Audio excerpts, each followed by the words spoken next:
So there's keyboards, there's digital pianos, there's electric pianos, but what's a stage piano? That's a good one.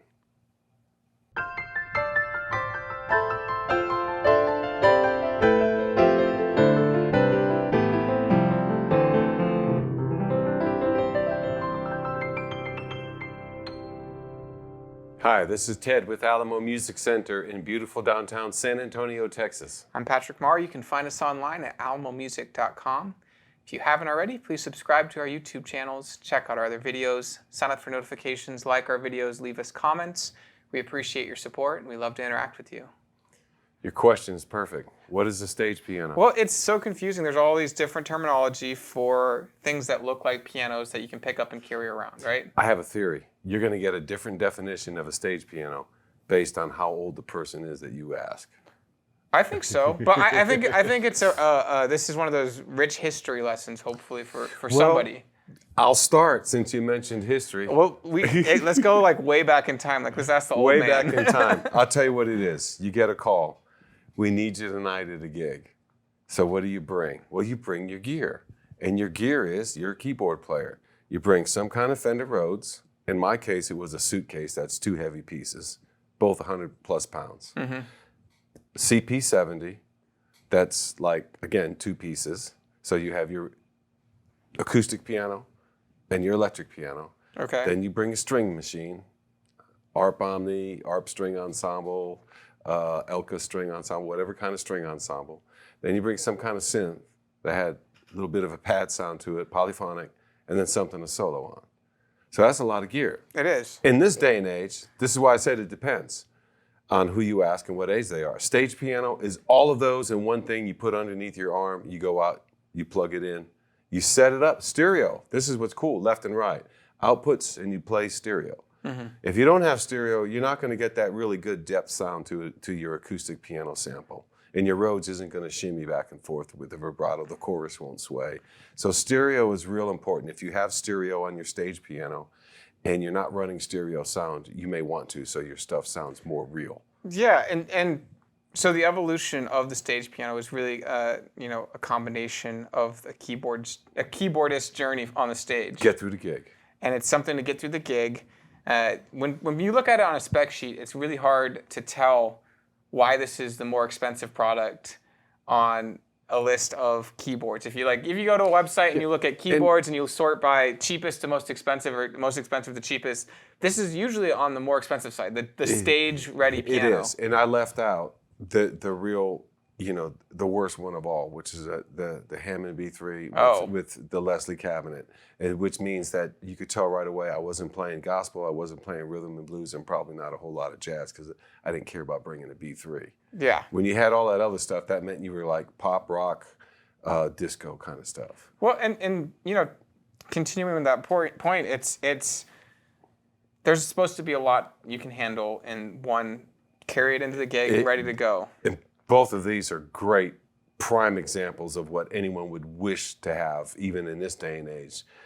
We have the CP73 from Yamaha and the MP7SE from Kawai. We also could stack up in here a couple different Roland models. Mm-hmm. And Roland, I think Roland has more laid out in different price lanes than a lot of their competitors because they know there's guys that do this and do mm-hmm. that, and some guys stay home and just need a trigger. So they have a lot more in terms of performance, what they would call stage things, I think. And Nord makes some. Kurzweil was a real big one for a while. So the stage instrument of today, again, is on the upper limit of more expensive keyboard. Right. And so you see these things that actually have speakers and have features, and you're like, why is that less expensive than the stage instrument?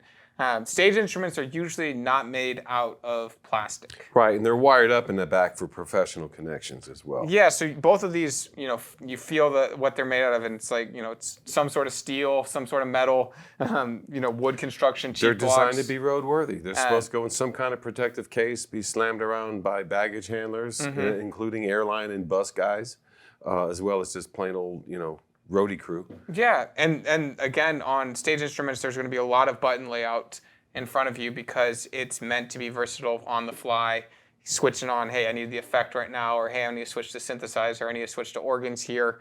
All that is supposed to be right in front of you, ready to go. There's usually some sort of mixer on board, so you can mix in different sounds, dial in different, different effects if you wanted to.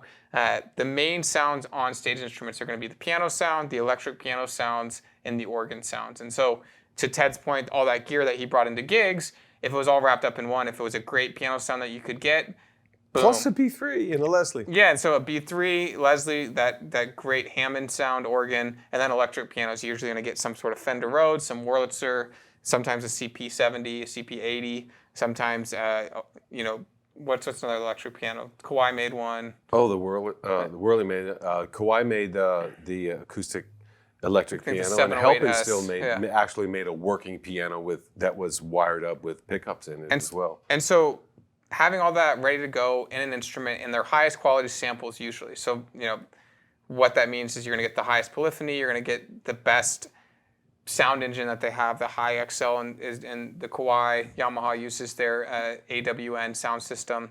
But really, it's aimed to equip the professional musician on stage, at church, on the gig, ready to go, and without fail, ready to have all the tools to balance your beer on it if you want. Yeah, I know we were talking about the differences, and this one has a little slight incline on the front. This is a little bit more balanced, so you can balance your drink on it a little bit That's better. it. I always like upright pianos just a tad bit more than grand pianos for that one reason, because they have a really big cheek block over there. You can get a nice big fat mug of drink right there on the edge. Yeah, and so stage instruments, to not confuse you, are very different than keyboards, very different than the electric piano of old, which is your Fender Rhodes, your Wurlitzer, very different than portable instruments that are in the lesser price range. They're going to be heavier duty. They're usually going to be a heavier instrument because of that. They're going to have a better action, better sound system, and just really be a fun instrument to play and listen to.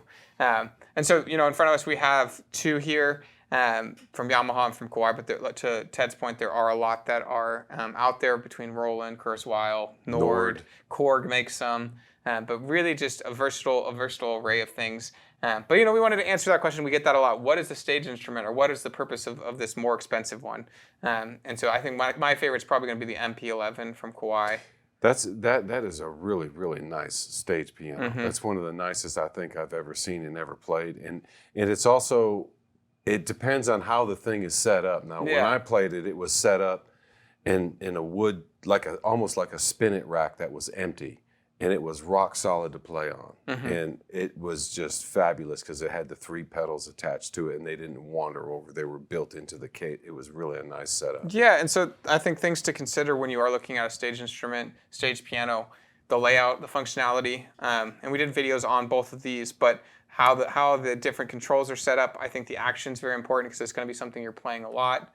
The sounds, of course, are one of the most important things, and then the use of the effects. And if you are someone who's going to be using organs, the draw bar system, I think all those things are very important to go look at. And then also the connectors. The connectors on the back. I mean, if you have a multitude of things you can do, you can. Especially on the Kawai, it's got all those MIDI things that you can store up. You can run a whole stack of other kind of gear in there as well, and it really is kind of neat. On the sentiment side, when it comes to playing and the sound and the touch and how that response is, that tone, I mean that's really what you want from a stage piano. You want something that's going to be as much fun to play as a really nice grand piano or a brand new Fender Rhodes. You want something that's going to inspire you so that when you're playing live, at least you're not feeling limited, like, man, this thing, I can't do much. You want to be able to cut loose and cut free and even do some extra vamps on things if you want. Yeah, and so if you guys have owned a stage piano before, if you were confused by terminology, please leave some stories below. I know it's important for a lot of people to figure out, hey, which one might be right for me. We'd also love to see people's ideas on what the best stage piano is out there. A lot of people were Kurzweil for a long time.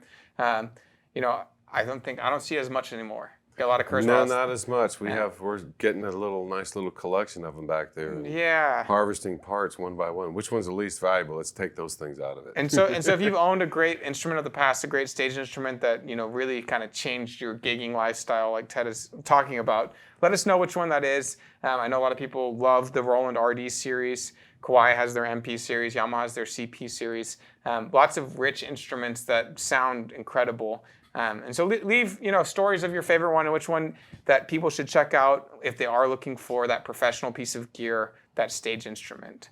This is Ted Barslew. I'm Patrick Marr, and we'll see you next time.